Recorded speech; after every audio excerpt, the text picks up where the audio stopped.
શું નથી ગમતું ને એ કોલમમાં 6, 7, 8 અને 9 વર્ષના નાના નાના બાળકોએ જે વાતો લખી હતી, તમને આશ્ચર્ય થાય કે આ લોકોના મનમાં આવો વિચાર આવી જાય છે. એક 7 કે 8 વર્ષના બાળકે એવું લખેલું કે I don't like the way in which my parents treat my grandparents at home. 8 વર્ષના બાળકે આ વાત લખેલી કે જે રીતે મારા મા બાપ મારા દાદા દાદી સાથે વર્તે છે ને ઘરમાં, એ મને નથી ગમતું.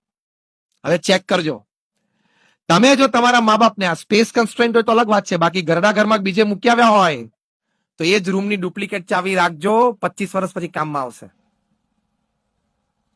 કારણ કે તમારા બાળકો શીખી ગયા કે મા બાપ ઘરડા થાય એટલે આવી રીતે ટ્રીટમેન્ટ થાય.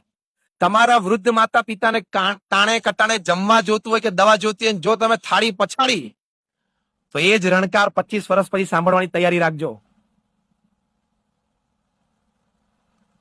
ધીસ ઇઝ અ ફેક્ટ, કારણ કે એને જોઈ લીધું કે આવી રીતે ટ્રીટમેન્ટ અપાય છે.